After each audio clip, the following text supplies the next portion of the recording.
நான் இளஞ்செழியன் வெற்றி share சேனல்லேருந்து. Okay, இன்றைக்கி நம்ம இந்த வீடியோவில் ஐபிஓ எப்படி அப்ளை பண்ணுறது அப்படிங்கிறத பற்றி நம்ம பார்க்க போகிறோம். டிஸ்க்ளைமர் கொடுத்துட்றேன். அதாவது இந்த சேனலில் நம்ம எதையும் பை பண்ணுறதுக்கோ செல் பண்ணுறதுக்கோ எந்த விதமான ரெக்கமெண்டேஷன்ஸோ கால்ஸோ டிப்ஸோ எதுவும் நம்ம கொடுக்கறது கிடையாது. ஸோ இது முழுக்க ஒரு எஜுகேஷ்னல் பர்பஸ். ஸோ நம்ம பிகினர்ஸ் ஒரு நாலேஜ் கெயின் பண்ணுறதுக்காக இந்த வீடியோ. ஓகே, டேரெக்டாக நம்ம வீடியோக்குள்ளே வந்துடலாம். இப்போ இந்த வீடியோவில் நம்ம என்னெல்லாம் கவர் பண்ண போகிறோம் அப்படின்னா, ஐபிஓனா ஃபஸ்ட்டு என்ன, அதுக்கப்புறம் அந்த ஐபிஓவை எப்படி நம்ம அப்ளை பண்ணுறது அது அப்படிங்கிற ஒரு டெமோ வீடியோ ஐஏஎஃப்எல் மொபைல் ஆப்பில் இருந்து பார்க்க போகிறோம். அதுக்கப்புறம் அப்ளை பண்ணதுக்கப்புறம் நம்மளுக்கு வரக்கூடிய அந்த பேமெண்ட்டை லிங்க்கை எப்படி ஆத்தரைஸ் பண்ண போகிறோம். அது கூகுள் பேவோ இல்லை ஃபோன்பே அந்த மாதிரி நமக்கு லிங்க் வந்துச்சுன்னா அதை எப்படி ஆத்தரைஸ் பண்ணுறது. அதுக்கப்புறம் நம்ம ஐபிஓ ஸ்டேட்டஸ் எப்படி செக் பண்ணுறது. அதுக்கப்புறம் நமக்கு அலாட்மெண்ட் ஆகியிருந்தாலும் சரி, ஒரு வேளை ஆகலைனாலும் சரி, அதை எப்படி நம்ம செக் பண்ணுறது. இது எல்லாத்தையுமே நம்ம மொபைல் ஆப்லேயே நம்ம பார்க்க போகிறோம். சரி, ஃபஸ்ட்டு என்னென்னா ஐபிஓ அப்படிங்கிறது என்னென்னா, அதாவது இனிஷியல் பப்ளிக் ஆஃபரிங் அப்படிங்கிறத நம்ம ஐபிஓ அப்படின்னு சொல்கிறோம். இப்போது ஒரு பெரிய கம்பெனி இருக்குது, அது எந்த மாதிரியான செக்டார் வேணால் இருக்கட்டும். ஸோ அந்த கம்பெனி ஒரு 100% அவங்களோடது அசட்டாக இருக்குதுன்னு வச்சுக்குவோம். அதாவது அவங்களுக்கு மட்டுமே சொந்தமான ஒரு கம்பெனி. உதாரணத்துக்கு ஒரு 500 கோடி ரூபா பெருமானமுள்ள ஒரு கம்பெனி. அவங்க என்ன நினைக்கிறாங்க, ஒரு 125 கோடி ரூபா பணம் நமக்கு தேவைப்படுது, அதற்காக என்ன பண்ணுறாங்க, மக்கள்கிட்ட பணம் திரட்டலாம் அப்படின்னு சொல்லி முடிவு பண்ணுறாங்க. அதாவது கிட்டத்தட்ட 75% ஷேர்ஸை அவங்க ப்ரொமோட்டரே வச்சுக்கிட்டு 25% ஷேர்ஸை மட்டும் என்எஸ்சி பிஎஸ்சி எக்ஸ்சேஞ்ச் வழியாக பப்ளிக்கிட்டேருந்து வாங்கலாம் அப்படின்னு சொல்லி முடிவு பண்ணுறாங்க.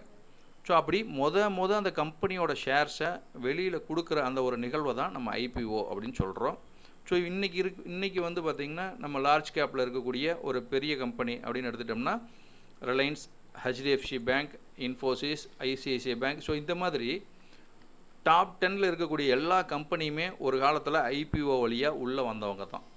ஸோ அந்த மாதிரி இன்றைக்கி தினமும் நிறைய ஐபிஓஸ் வந்துகிட்டே இருக்குது. அதில் 2 டைப் ஆஃப் ஐபிஓஸ் இருக்குது. ஒன்று மெயின்லைன் ஐபிஓன்னு சொல்லுவாங்க, இன்னொன்று small medium enterprises SME type ஐபிஓன்னு சொல்லுவாங்க. இந்த மெயின்லைன் ஐபிஓ அப்படிங்கிறது பார்த்திங்கன்னா மேக்ஸிமம் 15,000 ரூபாய்க்கு கீழே தான் இருக்கும். இதை நீங்கள் உடனே நம்ம செல் பண்ண முடியும். அதாவது இந்த ஐபிஓ ஒரு வேளை நமக்கு அலாட் ஆகிருந்தது அப்படின்னா அதை நம்ம உடனே நம்ம விற்க முடியும். அதில் எந்த பிரச்சனையுமே இல்லை. மினிமம் நமக்கு 15,000க்கு கீழே தான் நம்ம இன்வெஸ்ட் பண்ணுற மாதிரி இருக்கும் ஒரு லாட்டுக்கு. சரி, இதே எஸ்எம்இ டைப் ஐபிஓ அப்படின்னா மினிமமே 1 லட்ச ரூபாய்க்கு மேலே தான் அது நம்ம இன்வெஸ்ட் பண்ணுற மாதிரி வரும் அந்த எஸ்எம்இ டைப் ஐபிஓவில். ஸோ நம்மள மாதிரி ரீட்டைலர்ஸ் மேக்ஸிமம் இதில் என்டர் ஆக மாட்டாங்க. என்ன ரீசன் கேட்டோம்னா, இது உடனே நம்ம அத்தனையும் விற்றுட்டு வர முடியாது. ஏன்னா ஸ்மால் மீடியம் என்டர்பிரைசஸ் ஐபிஓங்கிறது பார்த்திங்கன்னா ஒரு நாளைக்கே மேக்ஸிமம் 5% வரைக்கும் தான் மூவ் ஆகும். அதுக்கு மேலே மூவ் ஆகாது. ஒருவேளை அப்பர் ஃப்ரீஸ் அடிச்சிருச்சு, ஓப்பனிங்லேயே அப்பர் ஃப்ரீஸ் அடிச்சிருச்சு அப்படின்னாலும் உங்களுக்கு அலாட் ஆகிருந்தாலும் நம்ம விற்க முடியாது. அதே லோயர் ஃப்ரீஸ் அடிக்குதுனாலும் சரி, நம்ம லாஸ்ட்டில் கொடுத்துட்டு வரணும் அப்படின்னு நினச்சாலும் நீங்கள் விற்றுட்டு வர முடியாது. ஸோ அதேமாரி ஒரு குறிப்பிட்ட லெவல் மட்டும்தான் நம்ம விற்க முடியும். ஸோ அதனால் இந்த எஸ்எம்இ டைப் ஐபிஓவை ரீட்டெய்லர்ஸ், அதாவது பிகினர்ஸ் எல்லாரும் அவாய்ட் பண்ணுறது நல்லது. ஓகே, நிறைய பேர்த்துக்கு இருக்கிற டவுட்ஸ் என்னென்னா, ஐபிஓவில் நம்ம அப்ளை பண்ணிட்டதுக்கப்புறம் நம்மளை மாதிரி எல்லோரும் உடனே விற்றுட்டா எப்படி அதை நிற்கும் அப்படிங்கிற மாதிரி நம்ம எல்லாத்துக்குள்ளேயும் ஒரு தாட் இருக்கும். உண்மையாக அப்படி கிடையாது. அதாவது இப்போ ஒரு 100 ஷேர் ஒரு கம்பெனிக்கு கொடுக்குறாங்க அப்படின்னா அதில் ஒரு 15லேருந்து ஒரு 25%க்குள்ளே மட்டும்தான் ரீட்டைலர்ஸுக்கு கொடுப்பாங்க. ஸோ மீதி இருக்கிறது பார்த்திங்கன்னா ஒரு 50% QIB அப்படின்னு சொல்லக்கூடிய குவாலிஃபைடு இன்ஸ்டியூஷனல் பையர்ஸுக்கு தான் கொடுப்பாங்க. மீதி இருக்கிற ஒரு 15% அல்லது 20% என்ஐஐக்கு கொடுப்பாங்க, அதாவது நான் இன்ஸ்டிடியூஷனல் இன்வெஸ்டர்ஸுக்கு. ஸோ நம்ம ரீட்டெய்லர்ஸ் போர்ஷன் பார்த்திங்கன்னா ரொம்ப கம்மியாக தான் இருக்கும். ஸோ அதுலேயும் நம்ம 10 பேர்த்தில் பார்த்திங்கன்னா 4 பேர் உடனே நம்ம அந்த ஒரு ஓப்பனிங்லேயே அந்த கெயினை அந்த ப்ரீமியத்தை எடுத்துகிட்டு வெளியில் வரணும்னு நினைக்கிறவங்க தான். ஸோ அதனால் எல்லாருமே விற்றுட்டு வந்தால் எப்படி ஆகும் அப்படிங்கிறதெல்லாம் இனி டவுட்டே தேவையில்லை. ஸோ நம்மளோட போர்ஷன் ரொம்ப கம்மி, அதாவது ரீட்டெய்லர்ஸ்க்கான போர்ஷன் ரொம்ப கம்மி. இதை விட பெரிய போர்ஷன் வச்சுருக்கிறவங்க இருக்கிறதுனால ஸோ பெரிய ஒரு பாதிப்பு வராது. ஓகே, இனிமேல் நம்ம என்னென்னா மொபைல் ஆப்பில் எப்படி இதை நம்ம அப்ளை பண்ணுறது அப்படிங்கிற டெமோவை பார்க்கலாம். ஆப்பை ஓப்பன் பண்ணிக்கங்க. லெஃப்ட் சைடு மேலே கார்னரில் பார்த்திங்கன்னா டாப்பில் நம்மளுக்கு ஒரு 3 பார்கோட் இருக்கும். அதை டச் பண்ணிங்க அப்படின்னா அதில் வந்து பார்த்திங்கன்னா கீழே இன்வெஸ்ட் அப்படின்னு சொல்லி ஒரு ஆப்ஷன் இருக்கும். அதை டச் பண்ணுங்கள். டச் பண்ணிங்கன்னா கீழே அப்படியே பார்த்தீங்கன்னா IPO/NCDன்னு இருக்கும். இது NCDங்கிறது என்னென்னா அது நம்ம பாண்ட்ஸ்க்கு இன்வெஸ்ட் பண்ணுறது, அதாவது நான் கன்வெர்ட்டபிள் டிபிடென்ட்ஸ்ன்னு சொல்லிட்டு. ஸோ இப்போ எப்படி ஷேர்ஸ் வந்து ஃபஸ்ட்டு உள்ளே வரும்போது IPOன்னு சொல்கிறோம், அதேமாதிரி மியூச்சுவல் ஃபண்டு முத உள்ளே வரும்போது NFO சொல்கிறோமோ, அதுமாதிரி பாண்ட்ஸுக்கு NCD சொல்லுவாங்க. ஓகே, இப்போ அது அதை நம்ம டச் பண்ணுவோம். டச் பண்ணோன்னா பார்த்தீங்கன்னா இது மாதிரி என்னென்ன IPOலாம் இப்போ கரண்ட்டில் இருக்கோ அந்த IPOலாம் நமக்கு இதில் ஷோ ஆகும். இப்போ ஆதித்யா இன்ஃபோடெக், ஓகே, அதுக்கடுத்து ஸ்ரீ லோட்டஸு, லக்ஷ்மி இந்தியா ஃபினான்ஸ். இது வந்து பார்த்திங்கன்னா இப்போ 1,15,200 பார்த்திங்கன்னா 1,200 ஷேர் சேர்ந்தது ஒரு லாட்டு. ஸோ இதெல்லாம் SME டைப் IPOன்னு சொல்கிறது. இந்த பார்த்திங்கன்னா 1,32,000, 1,25,000, இந்த 1,34,000 இதெல்லாம் வந்து பார்த்திங்கன்னா நம்மளுக்கு SME டைப் IPO. சரி, இப்போ நம்ம மெயின்லைன் IPOவை ஏதாவது ஒன்று நம்ம சூஸ் பண்ணுவோம். ஸோ சாந்தி கோல்டு இருக்குது.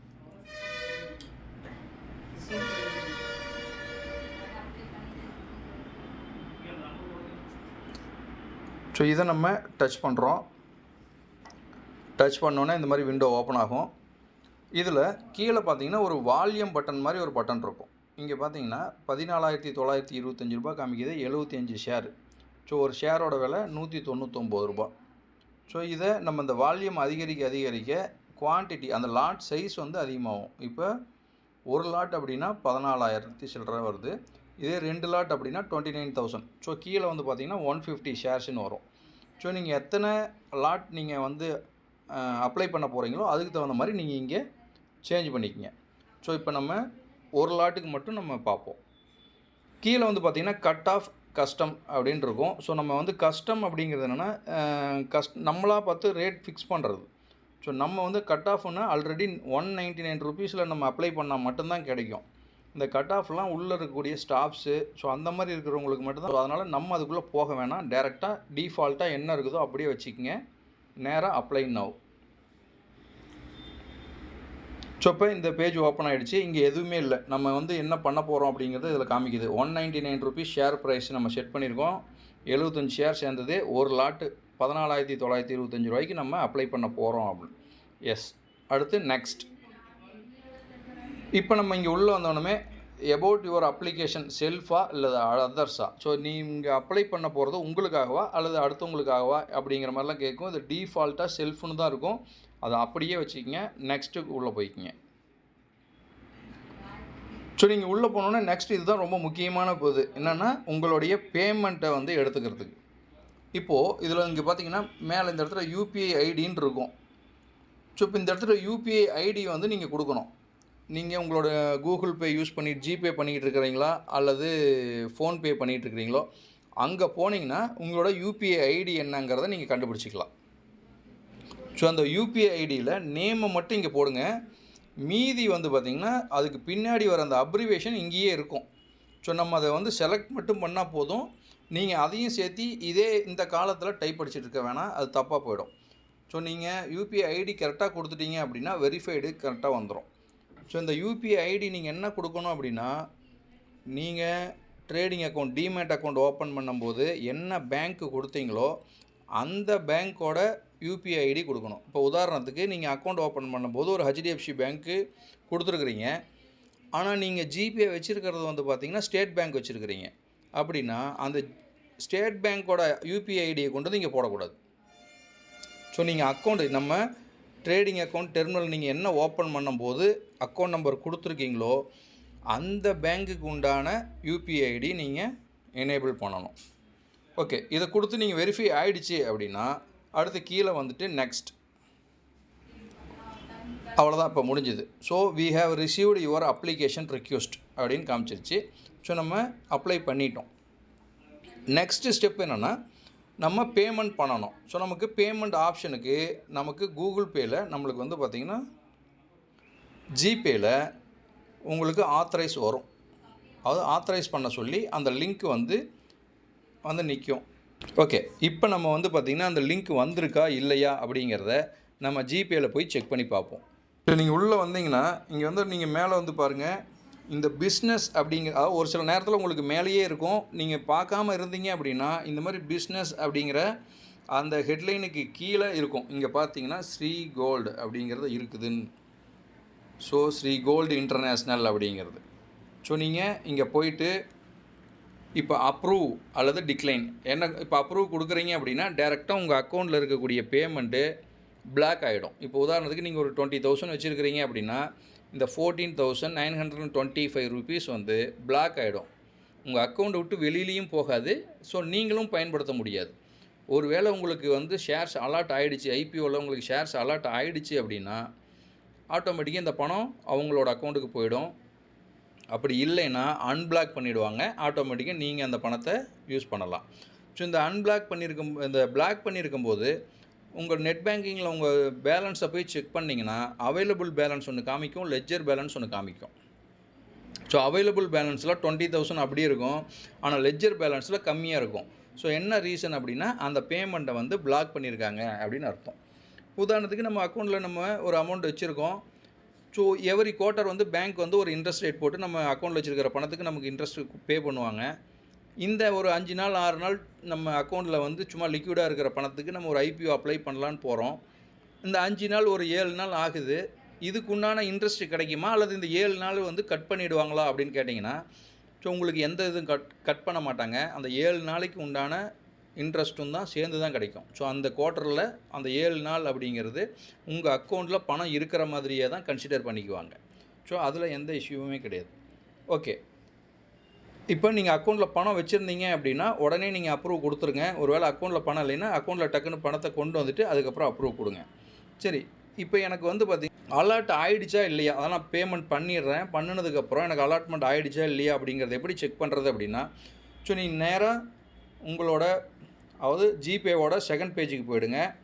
அது உங்களோட அந்த ப்ரொஃபைல் பிக்சரை டச் பண்ணிங்கன்னா செகண்ட் பேஜுக்குள்ளே போகும். இங்கே போயிட்டு ஸோ அப்படியே ஸ்க்ரோல் பண்ணிட்டு கீழே வந்தீங்க அப்படின்னா இங்கே ஆட்டோ பே அப்படிங்கிற மாதிரி ஒரு ஆப்ஷன் இருக்கும். இதை டச் பண்ணுங்கள்.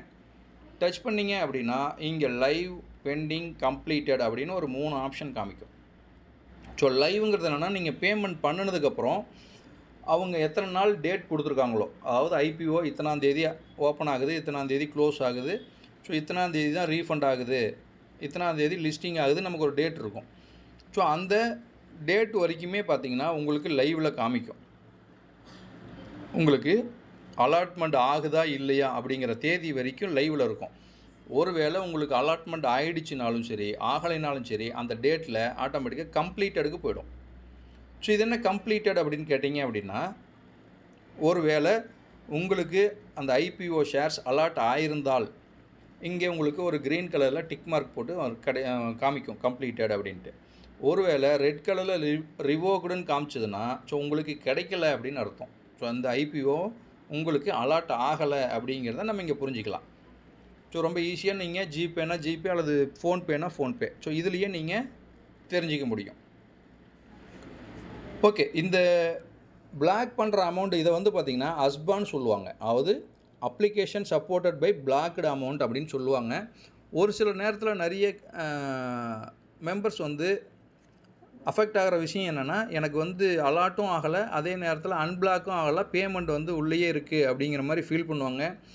அந்த மாதிரி நேரத்தில் ஸோ எந்த நீங்கள் புரோக்கர் சர்வீஸ் வச்சுருக்கீங்களோ அவங்களுக்கும் இந்த பேமெண்ட்டுக்கும் சம்மந்தமே கிடையாது. ஸோ இப்போ உதாரணத்துக்கு நீங்கள் ஐஏஎஃப்எல்லோ அல்லது வேறு ஏதாவது கம்பெனியோ, இப்போ ஐஏஎஃப்எல்லே நான் வந்து இருக்கிறத நான் இப்படியே சொல்கிறேன்.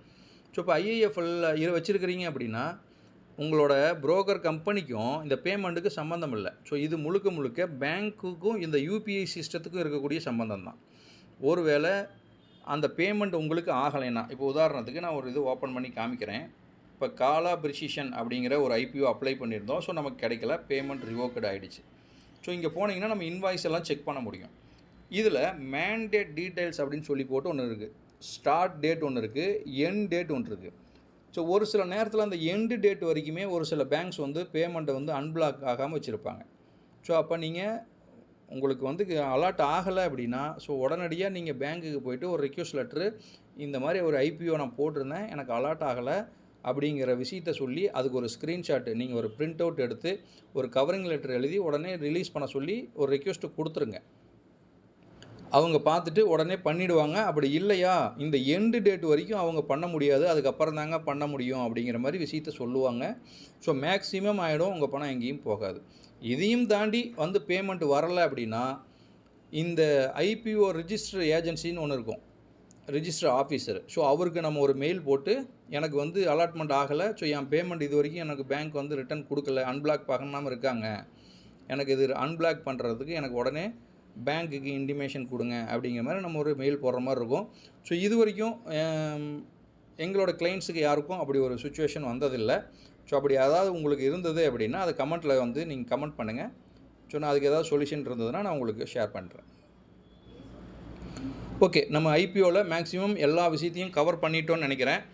வேறு ஏதாவது இதில் விடுபட்டிருந்தா அல்லது உங்களுக்கு ஏதாவது டவுட்ஸ் இருந்துச்சுன்னா அதை நீங்கள் கமெண்ட்டில் கேளுங்க. ஸோ நான் ஃப்ரீயாக இருக்கும்போது அது ஒரு வீடியோவை உங்களுக்கு பண்ணித்தரேன். தேங்க்யூ.